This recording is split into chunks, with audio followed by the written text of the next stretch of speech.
the Hanging On Podcast. And your hosts, Nagme, Melody, and Anna.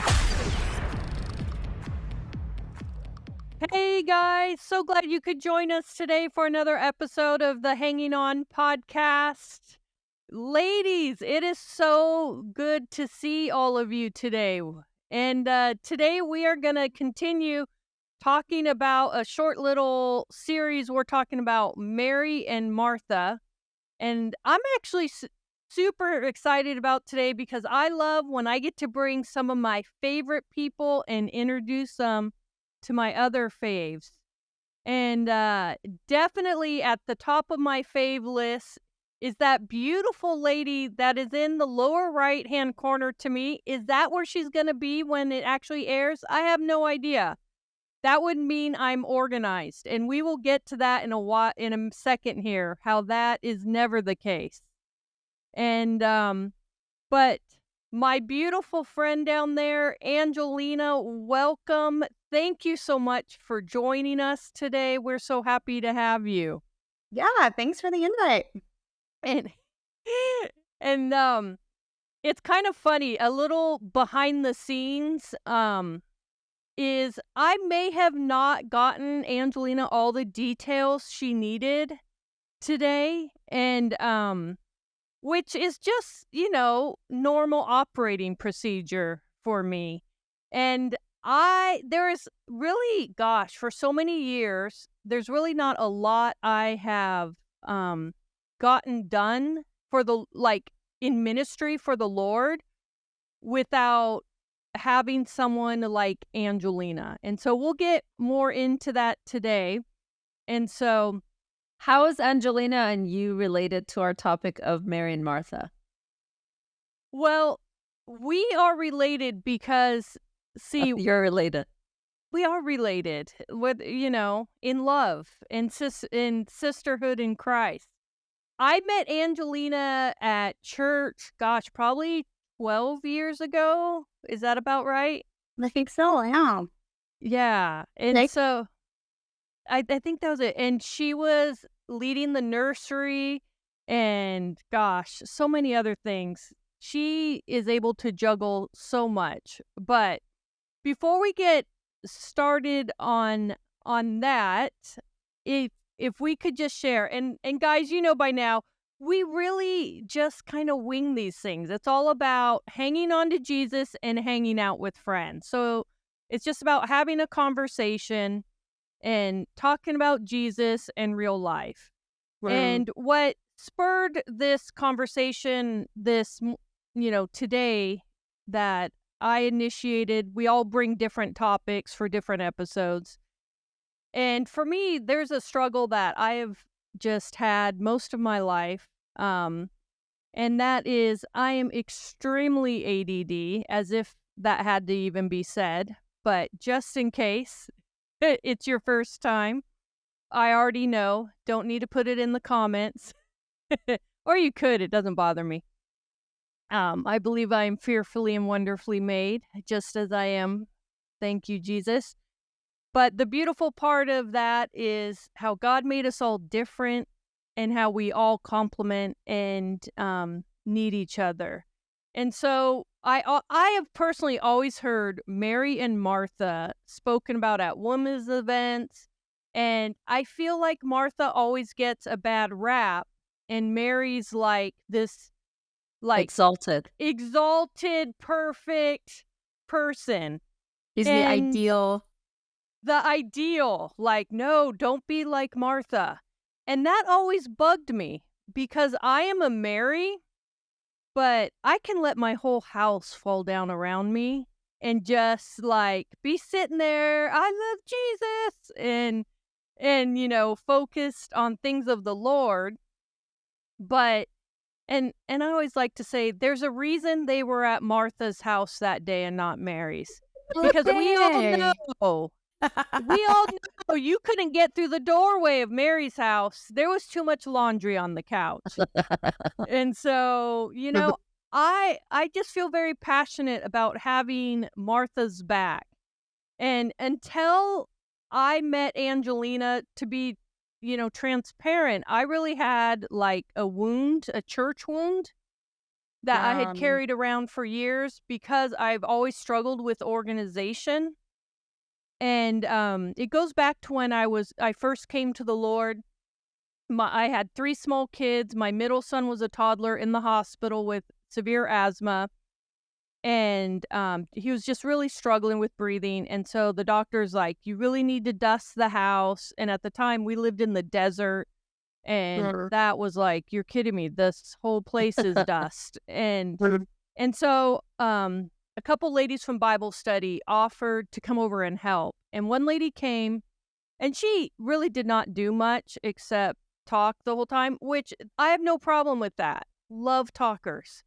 It was that when we went back to Bible study, it's like she made fun of what my house looked like. Oh. And so it like really hurt my heart to be like, don't let people know How your house looks like. how my house looks. Because then And they're going to use it against you and they're make going to fun use of it against me. Like, your whole worth is how well do you keep house? Wow. That's so Especially this judgmental. culture. What? I Go said ahead. that's so judgmental. Well, also it's this culture. Yeah. Aren't we the Martha Stewart culture of perfect house, cooking, perfect kids, Yeah. dressed up? So it's a culture that kind of exalts that. Yeah. So you felt judged. I felt, and then God brought this little angelic Angelina into my life. Aw. And Right. she really is, because not only have I seen her come alongside me, I've been with her when she's come alongside another woman at church. I don't know if you remember that years ago. And her house, it was very filled with things and not a lot of space. And like, just a quick example, I used to work with refugees and refugee kids, and like anything I did, and like people would see me out front serving, but they didn't know, like, I couldn't do that if it wasn't for Angelina sharing her gift, Wow. because she made my house presentable. So like she would work beside me, and so that's where I just wanted to, share,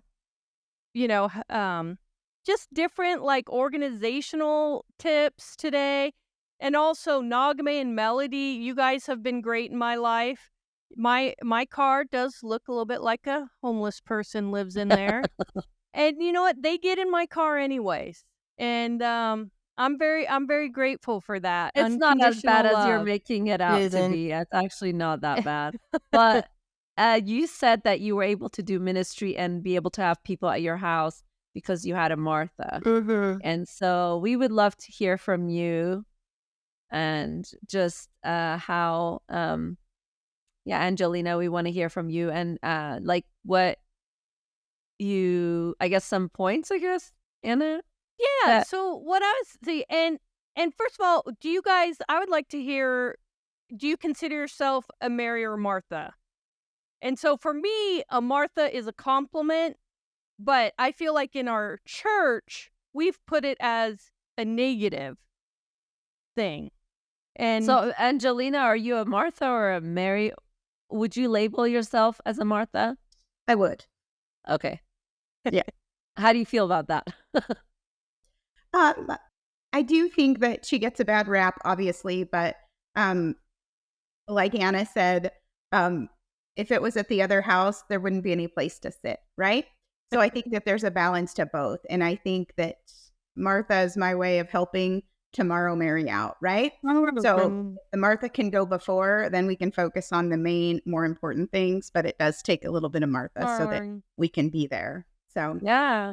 when I Wow. first met Anna and had went to her house, and we kind of started talking about her hurts with that, I just wanted to jump in and help, because her heart is so good and so pure, and the gifts that God has given her, I knew that I could just come alongside and make it easier for her to lean into those gifts, right?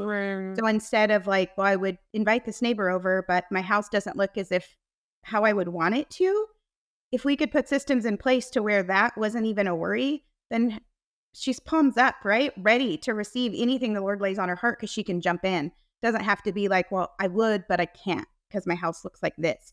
Or my kids would get stressed out because then I would make them have to tidy, right? And so then there's family stuff. There's just such an easier way to be able to lean into those things if your house is in order, right? Our physical house, obviously, but our spiritual house. And she had so much of it that was so amazing. It was like these were such simple things to just put into place so she could go out and trailblaze, right? And win hearts for Jesus. And it's like, I could easily help her do laundry and show her a system to do that so she could be doing the hard things that she does.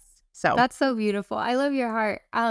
You are an encourager in not only in the way you speak, but also in your behavior and the way you support your friends. And that's so beautiful. That is ministering to me to just hear how inspirational you've been in the lives of those around you. So I also like how so embarrassing. This was not expected. Go ahead, keep crying, Anna. Keep crying. We're gonna talk to your friend, our friend Angelina. Yeah, she's our friend too now. Aw. You know, it's actually Where's the makeup lady? It's actually, I like a few things in this. It's like, I think when you open up your home, you're being very vulnerable. True. And it's amazing how God used you, Angelina, that to heal that wound where isn't that how we're supposed to be in the body of Christ, see each other's stuff and say, you're accepted. There's no judgment there. And but also I like how this whole conversation, we're not putting Mary and Martha against each other. The way you guys, Anna and Angelina, have talked is like they're actually a team. Whereas the way we've been kind of complimenting each other, whereas the way we've kind of heard at women's conferences and stuff, it's like they're kind of against each other. But now looking at the whole Mary and Martha thing, if Martha had not been there serving, Mary could not have just relaxed and sat at the feet of Jesus. So I think that's so crucial that they're in the body of Christ, we're not against each other with our different gifts. We're actually complementing one another for the same purpose. It really is such a gift. And that's why I will always be Martha's biggest cheerleader, because I know when a beautiful, kind Martha, like Angelina, like this woman even came and helped me pick lice out of refugee kids' hairs. Oh. And, she has such a servant's heart. And like, we have a lot of history together. And, us going to Iraq, when we decided we were going to move to Iraq and work with refugee camps there, we couldn't have done it without her help. She came and helped our house get Airbnb ready and helped that, even be possible for us. So we didn't have to raise, financial support for our personal needs. We were able to do that through Airbnb. And the only reason we could do that through Airbnb is because she shared her gifts with me. And I had people like try to help clean up, clean up for a day. But what Angelina, she's so good at is she puts systems into place. Like, we want to hear about that. We want to hear about that. I bet there's a lot of... Tell us about your sisters. I think there's a lot of Marys out there that want to know about this right now. And I think it really varies from each person, right? Like, some people think, well, if I read this book and I follow all these steps on how to organize my house, it's going to stay organized. And the reason why it doesn't is because it doesn't work for everybody. It's like we kind of just walked through, like, what does a day look like for you, right? Where are the pain points? Where does stuff pile up? When people come through the door, where do they drop things, right?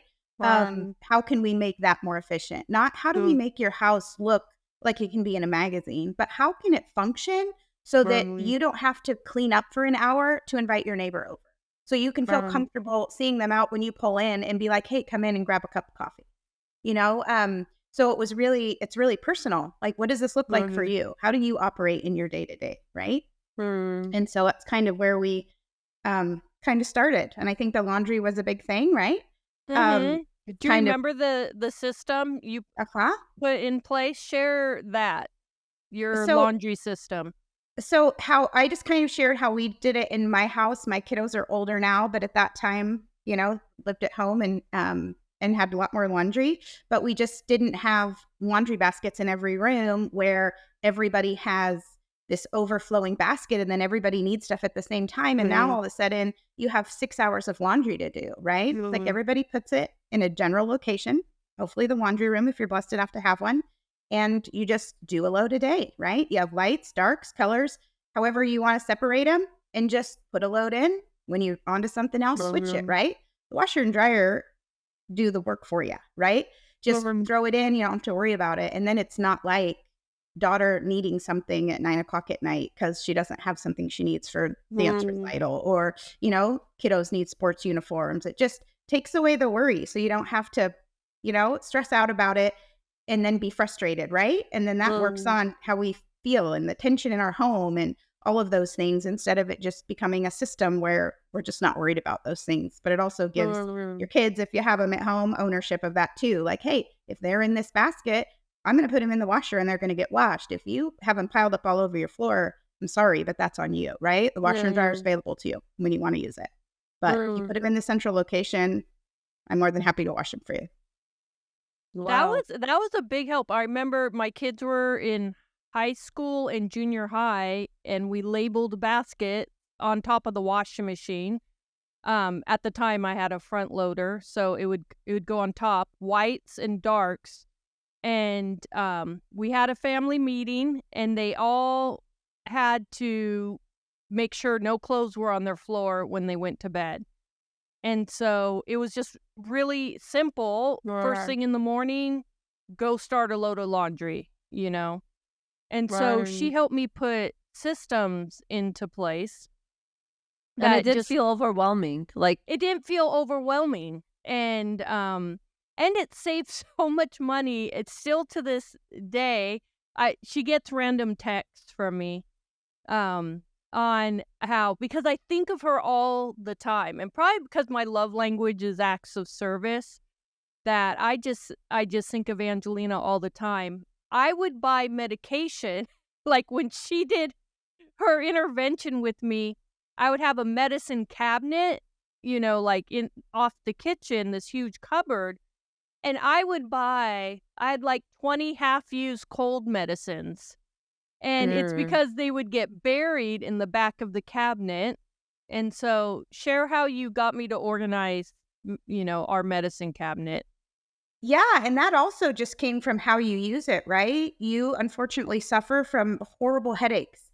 And the thought of you opening up this cabinet when you are desperate to find what's going to maybe relieve these headaches, things are falling out, you're having to search through everybody's medication for every sort of thing, some expired, some, half used. And it's just like, my goodness, we want these things to be accessible to you, right?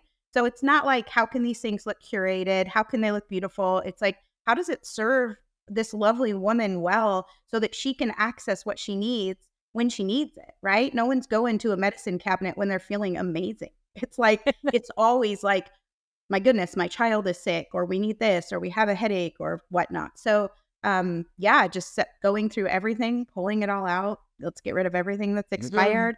Let's get rid of everything we don't use anymore and put, the stuff that's first aid related together. We had separate one just for her headaches. Like, when you have a headache, you grab this thing and this is everything that you need. You're not searching for anything, right? So it's just, again, allowing her to access what she needs when she needs it, the way it works for her. Not anything about, other companies that are great and look beautiful and whatever, but it's not about how your cabinet looks when it opens it up. It's like, how can it serve this family well so that they can get the help they need, so they can get on to what they need to be doing and what the Lord's called them to do. So what was the practical thing you did? Did you get rid of the expired ones? Did you? We got rid of all the expired, and then we organized together in little containers. So there was little square kind of like Rubbermaid-ish, but I containers, and they would still label have them, first and that aid, was years ago. headache, this is, tummy relief. And then there was Mhm. stuff for allergies. And so that it's just, if someone was looking for that, they can just grab it out. And then also when she was going to restock things, it was easy to look and be like, what's running low, right? She's not looking through 100 bottles. She's just looking at the allergies and going, okay, I need more of Zyrtec or whatever. And just such a money saver too, because you're not rebuying the things that you think you need because you don't see them. So And then also- having them expire because you didn't use them. right. There may be years of it was impressive, the expiration dates we came across. I'll just happens. say it was pretty impressive. Look, what Well, I'm gathering from this is just empathetically speaking, I'm just feeling so many burdens lifted. That's Yes. really right.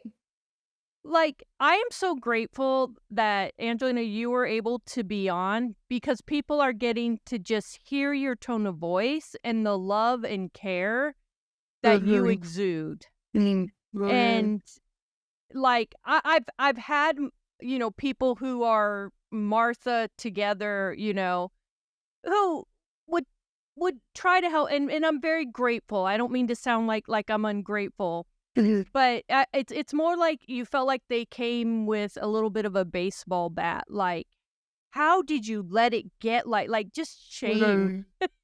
Yeah. Like, I had one woman come and go, how does your husband tolerate you? Literally said that. Literally said that. And I'm like, maybe I shouldn't let people in my house who say they want to help. So I guess my question for Angelina is, how did you not get to that judgmental place? Because I know in my own walk, there's been times where God had to break me of things because because I had it correct. For example, in my thought, I was like this amazing wife. God allowed the marriage to fall apart, for example, so I could see, like, I'm not going to judge marriages that fall apart. Like, having this gift of being a Martha, like, I can see it in myself, things, then you can start kind of feeling better than and judging. So what kept you from doing that? Like, what was in your life that you didn't go there, where most people would go there and judge and be like, how could your, like Anna said, like, how could your husband even deal with that? I don't really know. I grew up in a broken home with not a lot of money, not a lot of possessions. And so I guess it was easy for me to be kind of like organized and whatever, because I just didn't have a lot of excess. I didn't grow up that way. A lot of people can actually go the extreme of that since they didn't have, even siblings of mine, right? Like, well, I just want to get a lot now because I can. And so I guess there's two different, extremes that you could go with that. But for me, it was just, I knew that my life was simpler because I didn't have so much stuff. And so I could see that the stuff, right, is just, it was hindering her from doing what she really wanted to be doing and what she knew the Lord was calling her to do. And when you see something so beautiful in a person like that, it's just, how can you judge that? It's like, because you're focused on the more important things, you have some excess stuff. It's just not a big deal. And she was so good about releasing it, right? Some people you work with, you're just like, oh, you just want to be surrounded by your things. So we're just going to leave it at that, right? And they don't want to change, right? But she was so hungry and ready to have the result that she was willing to do the work to go through the stuff, right? And so it was inspiring. So there just wasn't judgment there. So having a teachable heart in the midst of lots of seasons can actually be one of our most hindering factors for myself. I'll just speak for myself. And I appreciate that about you overall. You have a very, very loving and teachable heart, and both of you have come together and equipped each other with encouragement and actual tools and building a strong friendship in the meantime. And all of that really blesses me to experience just listening to your story. praise God. Yeah. Yeah. She's huge blessing in my life as well. So it definitely wasn't one-sided. My stuff was just more practical, right? You could see it. So another question is, do you feel like you did ever have a Mary season where things kind of were not as organized and you kind of let things go? There was a season of maybe a hard season of where you just spend more time with the Lord and you weren't as organized, or no, you feel like you've been a Martha pretty much since? I think if I think back on it, maybe like when your kiddos are really small, and I always took care of other kiddos in my home, in order to provide, help to provide for my family's finances. And so sometimes we had 5 or 6 little kids, 10 and under. And, yeah. There's no way you can keep up with that. Exactly, right? Because you're just cleaning up breakfast and it's time to start making lunch, and then you're cleaning up from lunch. So you're really not going in other areas, right? The toys are all over. Yes, but same type of thing. I just try to create systems with my kids. I was like, hey, you know what? This is a basket in the living room and you can play with 5 things at a time, and then you need to put them back in the basket. Now your room, if that looks like an explosion of Toys R Us, go for it. This is your space, right? As long as it's safe and people can walk and, no one's getting harmed or whatever, like this is your area. So you do and I have one child that's pretty tidy and the other one that's not. And so it's, even though they were raised with these systems and things, it's like everyone has their own, way of dealing with their belongings or how they upkeep their home or whatnot. So, but definitely, yeah, when my kiddos were little, it was definitely more of a challenge to keep that way. Like laundry was, you know what I mean? There's just more. So you've had a season of being able to let it go and be like, okay, things are not going to be, there's going to be toys all over the floor, but they're going to be fed. So that's okay.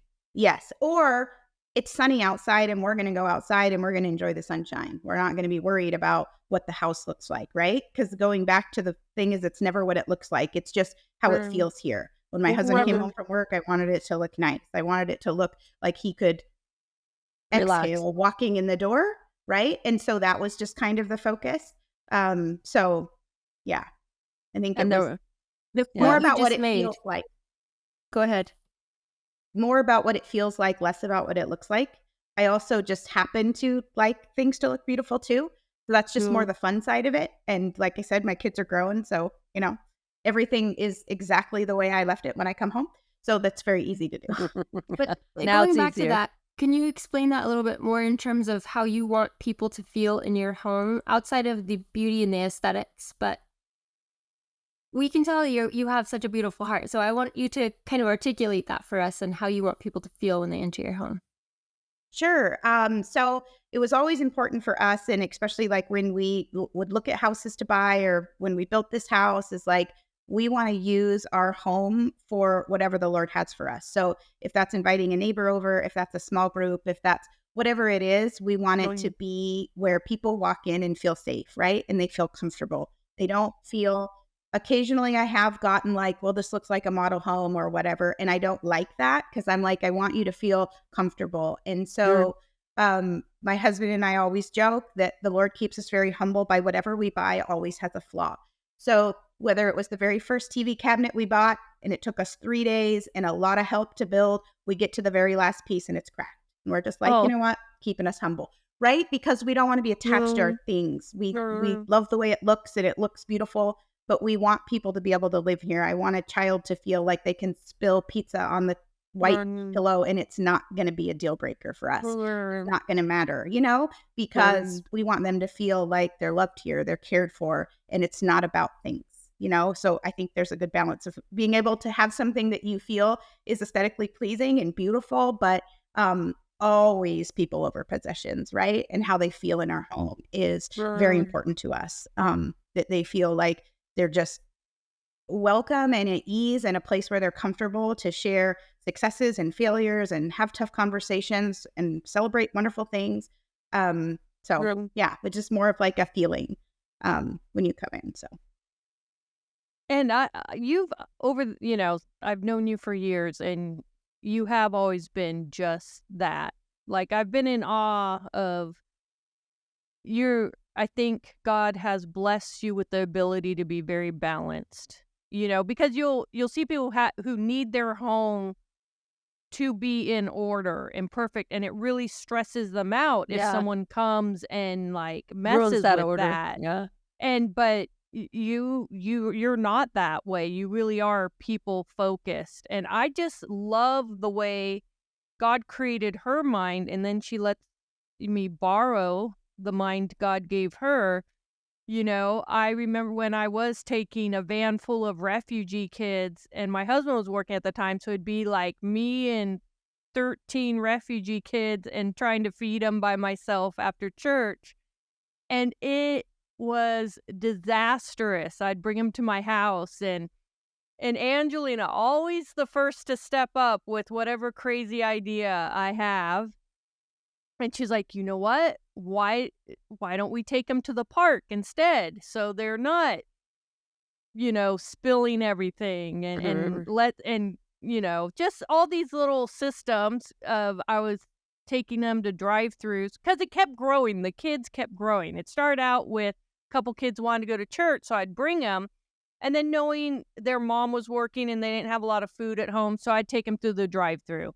But then they would bring friends. And then next thing you know, I'm borrowing a van, like a big church van. And so Angelina and her husband would be waiting at the park for me after church. We don't even go to the same church.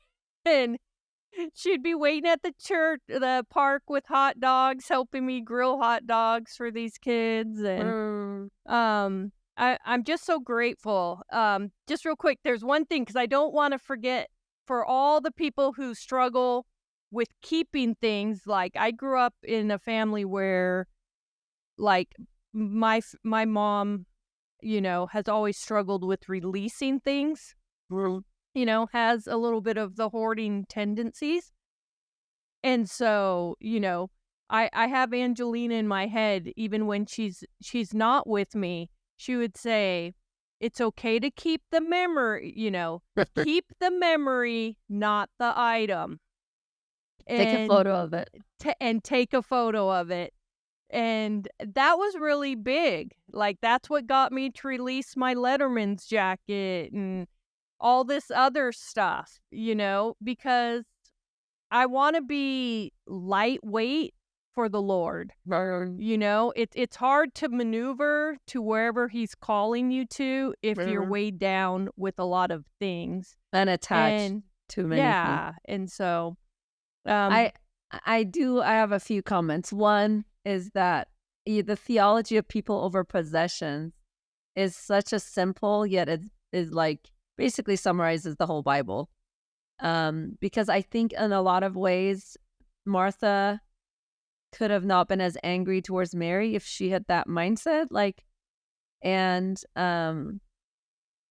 so also I think Mary would not have been, would have appreciated that Martha's work was helping her sit at Jesus' feet. But a lot of times we have this judgmental attitude and get angry and get upset because we're somehow putting a possession or something that's not human above the well-being of a person. And I think the gospel, what Jesus continually went back to was the person's important. We see that when he talks about Sabbath, and it's about the person that should not be wasting away. It's about helping the person. And I think in a lot of ways we can grow in our Christian walk when we keep reminding ourselves when that anger comes or judgment comes. It's about a person. Am I getting upset because something got ruined versus ministering to a person? So I think that's such a big, important thing to talk about in our Christian walk, just in general, whether we're Martha, Mary, but to really always put the person above possessions and things like that. Or the not making the way your home looks or your possessions an idol, right? I feel like it can shift really quickly that way if that's where your focus is. But going to what you said about the Mary and Martha piece, it was her heart posture, right? Because she was almost like wanting Jesus to scold her. Like, she's not helping me, right? So it wasn't like, I'm going to serve because this is where I feel like I can bless Jesus. It was more like a little bit begrudgingly, right? Yes. So I think that is... Oh, I like that. It wasn't that she was serving. It was her attitude towards that was part of it, was her attitude. Yeah. In terms of just saying, I'm just going to bless Jesus and Mary with this time of conversation. And so you can see with her attitude that there was more to it. Right. Maybe Martha needed some systems in place. Maybe she should have started this, yesterday and Or asked Mary to help. Right? Like, let's prepare the meal. Yeah. Yeah, I do She want was to already ready. She would have had time to sit, right? She could have just put the meal together. Exactly. Poor I love Martha. She didn't have I do want- Angelina. Well, I do want to say idolatry. It's interesting you talked about idolizing things. I think idolatry does get us to that place of getting angry at people that are touching our idols, whether it's our house, possessions, anything. So when we do get angry or upset about something and we're willing to hurt a person over it, then we have to say, is this thing becoming an idol in my life? Something I've had to evaluate over and over again. That's in a my good own point, life. Akme. Yeah. Oh.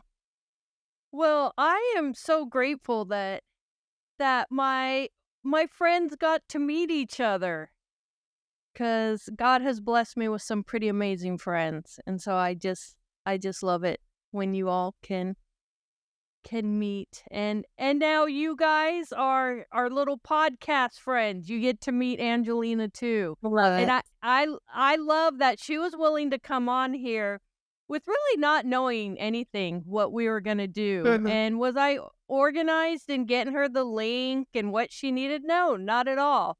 And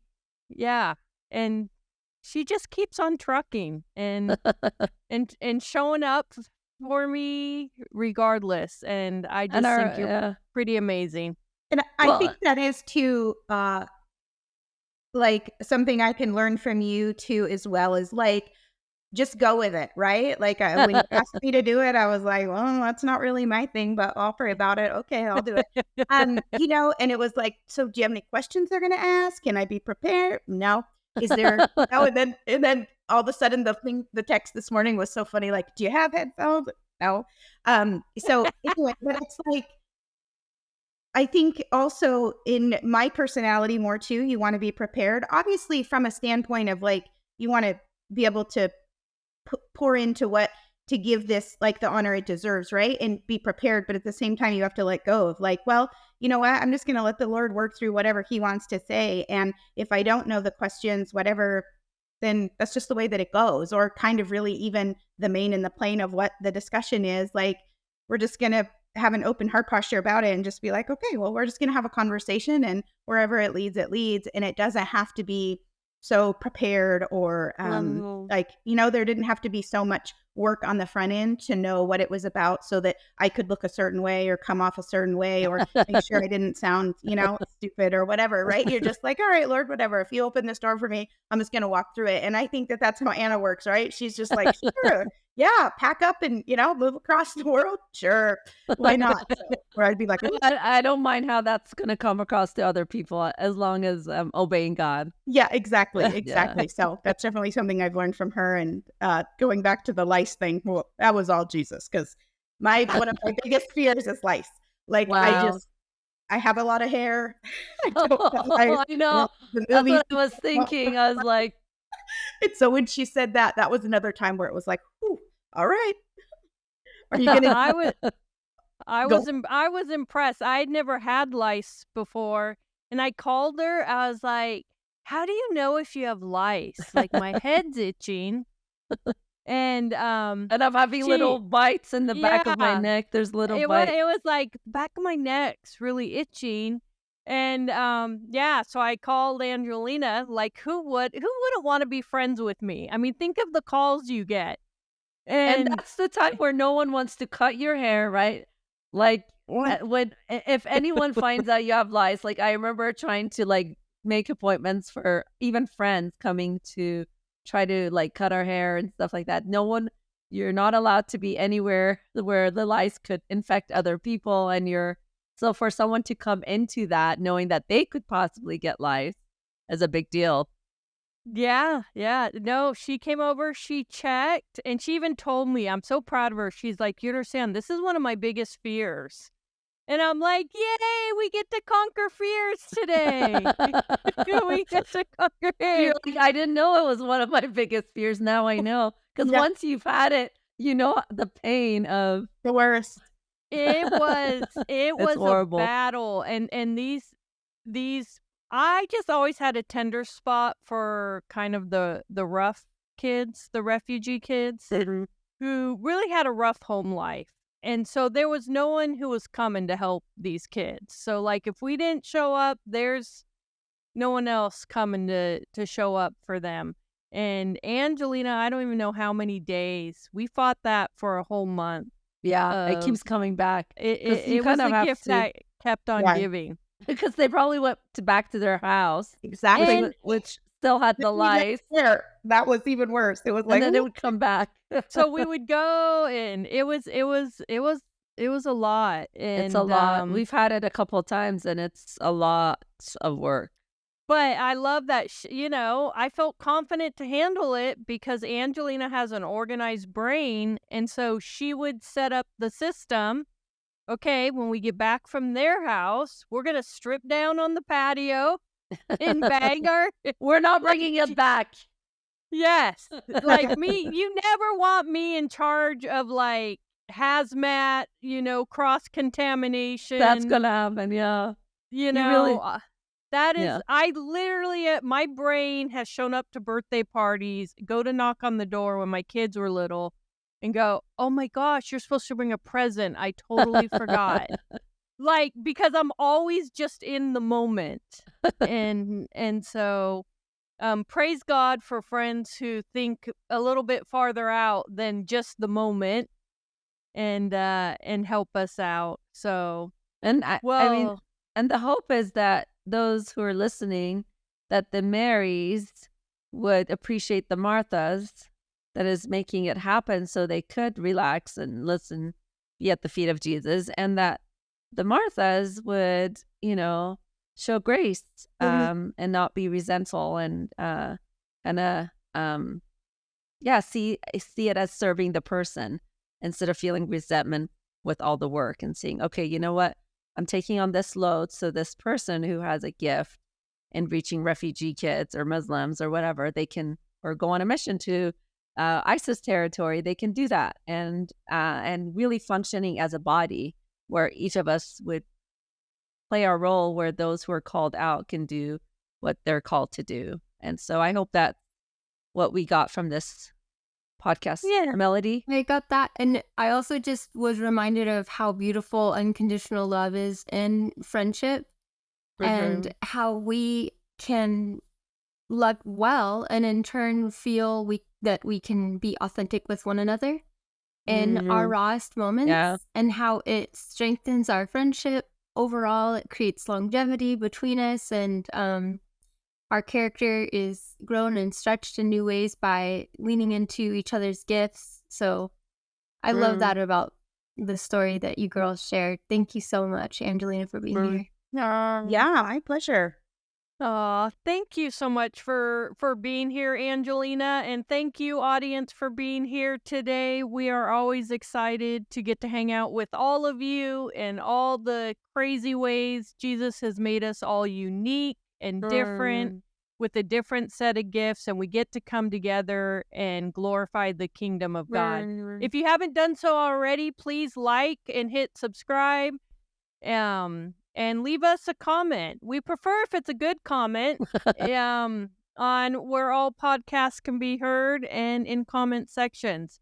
But I think that'll do it today, and we just thank you for joining us, and we will catch you next time on the Hanging Out podcast. Take care. This has been the Hanging On Podcast. Make sure to like, rate, and comment. It'll really help. And we'll see you next time on the Hanging On Podcast.